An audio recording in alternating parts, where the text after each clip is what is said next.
Bismillahirrahmanirrahim. Well, I am Dr. Hassan Suleiman and today we will be discussing a very important topic. हम सारे के सारे ही patients को deal करते हैं जो आते हैं vomiting के साथ, जो आ रहे हैं जिनको nausea है, reflux है या vomiting है because of one reason or the other. So here we would like to talk about कि अगर if there is any novel antiemetic available. So a question before we start our presentation is what kind of antibiotic vomiting medication would be ideal? What would you choose to help heal your patient, cure vomiting and diarrhea, vomiting and nausea? Which antiemetics do you usually use? And why do you use antiemetics? What are the indications? So I think मतलब ये question सबके ज़हन में आता है कौन सी देनी चाहिए कौन सी ना दें हम क्या यूज़ कर रहे हैं फलानी से फ़र्क पड़ा था इससे नहीं पड़ा था और कैसे देनी है. So nausea and vomiting बहुत सारी चीज़ों की वजह से होता है. आपका सेंट्रल का प्रॉब्लम है, कोई मेडिसिन ले रहा है, कोई कीमोथेरेपी ले रहा है, कोई इन्फेक्शन हो गई, टाइफाइड हो गया, प्रेगनेंसी के अंदर है and because of adverse effects of many drugs. So pathophysiology although we know हम एक मिलके इसको रिवाइज कर लेते हैं. वो क्या है कि मल्टीपल न्यूरोहिमोरल पाथवेज कर सकते हैं induce nausea and vomiting.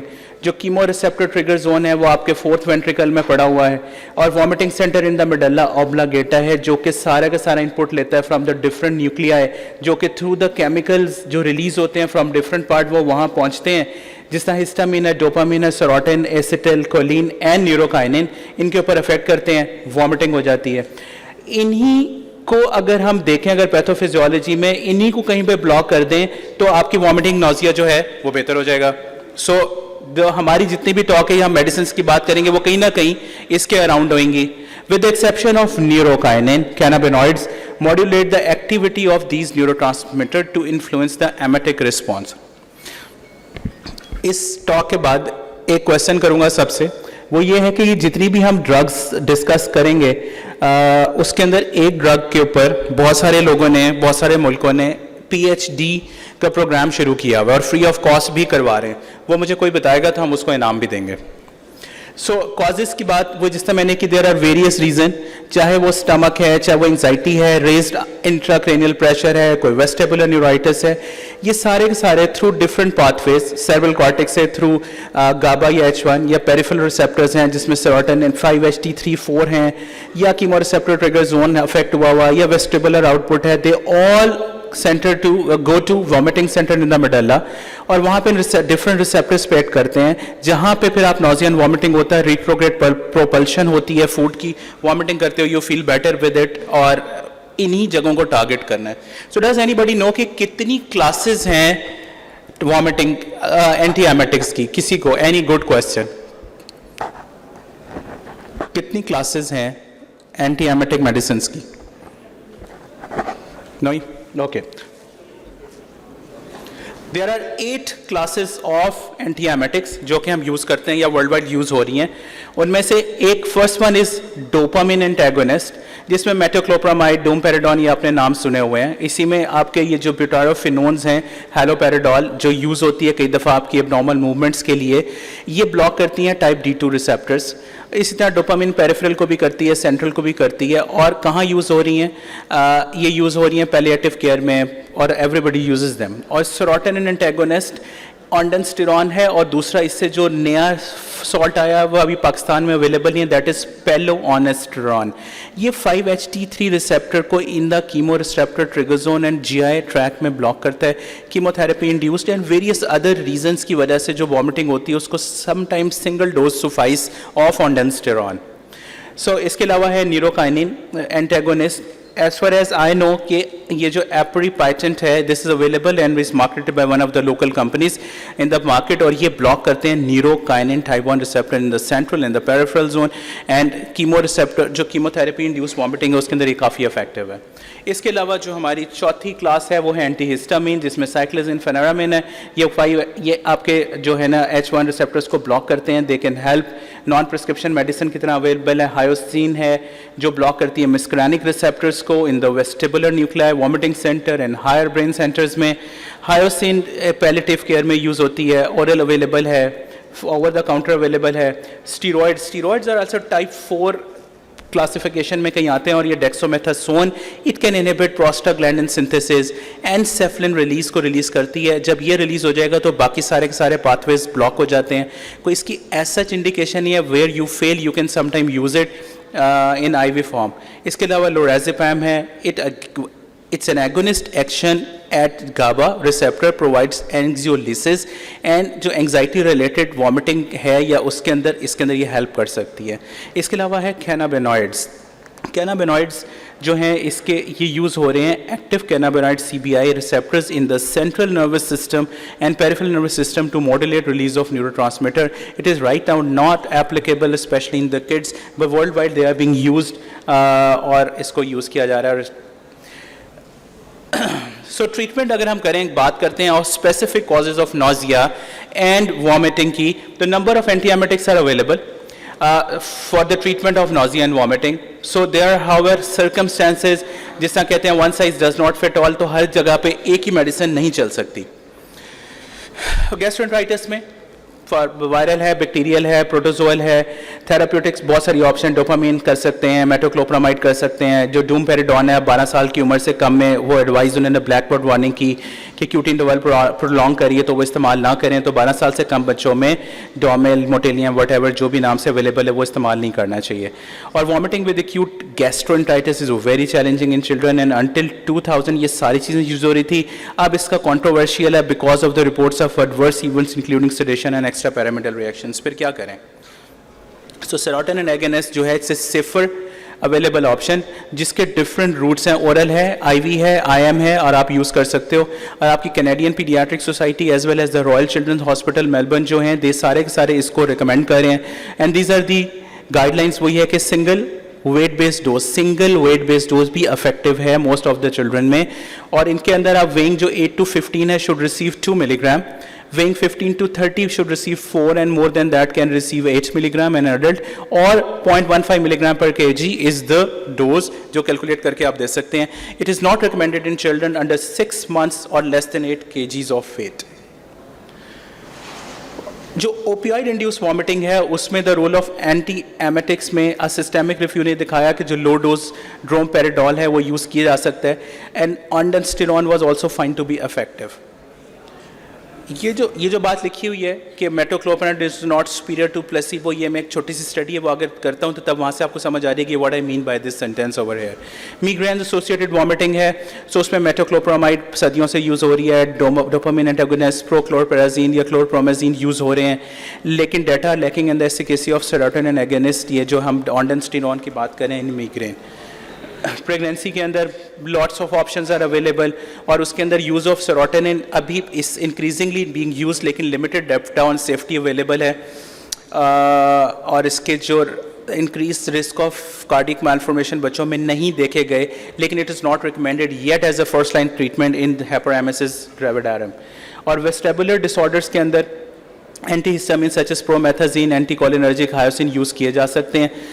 ऑन्डेंस्टिरोन is not use for motion sickness type. उसके अंदर पैलिएटिव केयर की अगर बात करें तो nausea and vomiting in palliative care can be broadly divided into disease state related, cancer है, बर्डन है, आलियस है, बर्न हो गया, ट्रीटमेंट रिलेटेड केमोथेरेपी इंड्यूस्ड है, बायोकेमिकल कोई हाइपरकैल्सीमिया है बिकॉज ऑफ वन रीज़न और द अदर, या टॉक्सिन मीडिएटेड है secondary to anorexia, केकेक्सिया।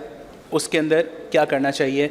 Metoclopramide use की जा सकती है 10 milligram 3 times daily, haloperidol, chlorpromazine, olanzapine, ये सारी चीज़ें यूज़ की जा सकती हैं।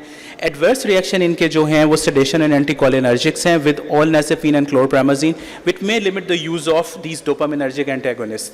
And the combo of steroids and these chlorpromazine was effective in that trial, and the trial explaining opioid-induced nausea and vomiting palliative care showed that ondansetron was effective as metoclopramide.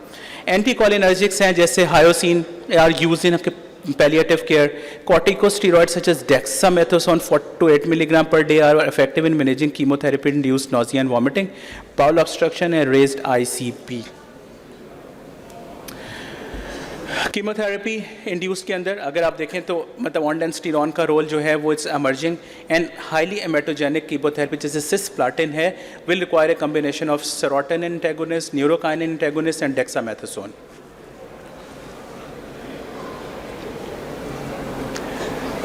And also there are multiple drugs जो haloperidol और nazepam है या benzodiazepine है, they are used in the same ये जो chemotherapy induced है उसके अंदर use की जा सकती हैं. Radiation induced के अंदर total body addition has a high risk of nausea and vomiting, and combination treatment with serotonin and steroids is found to be effective. Radiation to the head and neck has a low risk and can be managed with serotonin agonist alone.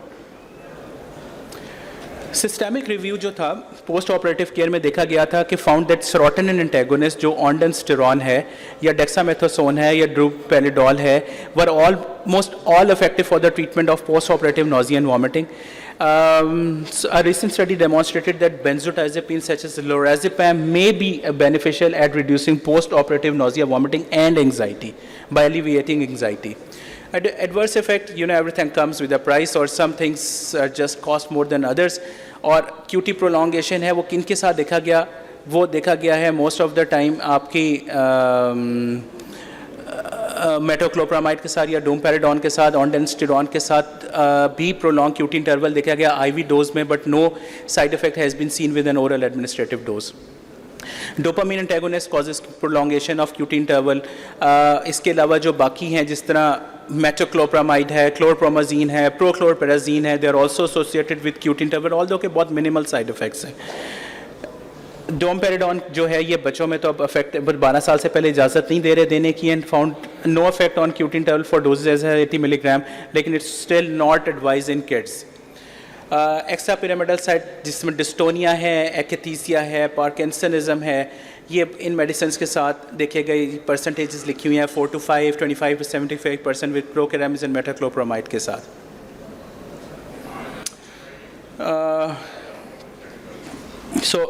The FDA issued warning about droperidol and haloperidol because of the risk of extrapyramidal effect.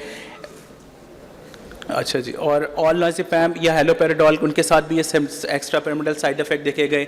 Sedation was associated with ड्रूपेरिडोल, और क्लोरपेराजीन के साथ भी जो ये जो हैं सारी side they are associated with sedation. Antihistamine we all know के थोड़े बहुत आपको वो ड्राउजी कर देते हैं. Promethazine is more sedating than metoclopramide. ये मतलब रैंडमाइज कंट्रोल ट्रायल हैं जो एक से दूसरे को डिफरेंशिएट कर रहे हैं. Ondansetron has not been shown to cause sedation as much as the other drugs. So ondansetron का फ़ायदा क्या है कि it can be given as a single dose, oral, IV, IM, quick mode of action है, multiple indications हैं, wide range of age है, from 6 months onward, safe with minor side effects. So we can say it's one of the ideal drug we can use in different situations. Peak concentration इसकी आ जाती है within 10 minutes after IV and 40 after IM.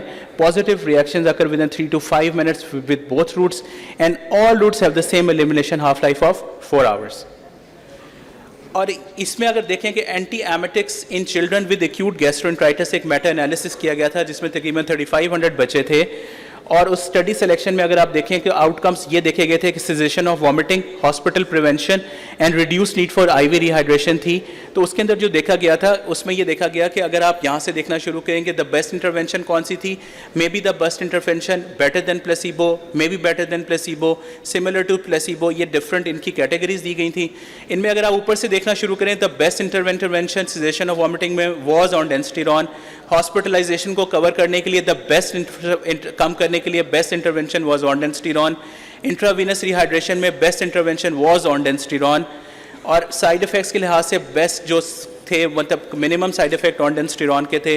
Diarrhoea के अंदर देखा गया था जो द बेस्ट इंटरवेंशन थी दैट वॉज ऑन्डेंस्टेरॉन. सो अगर आप समरी ऑफ रिजल्ट या प्रेजेंटेशन को देखें तो ondansetron was the only intervention categorise as best intervention, and it means that the high certainty ondansetron was better than placebo, also done better at least one of the other intervention.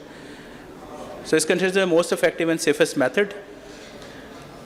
और side effects इसके minimum है, headache, fatigue, diarrhoea, मलीज, constipation हो सकती है, ये हमने पहले भी बात कर ली. और कैरी होम मैसेज ये है कि जी numerous antiemetics are available and broadly useful. We need to choose wisely, and choice of a particular drug in an individual patient can vary depending on numerous consideration, age, indication, pregnancy, medical comorbidities and risk of adverse effects.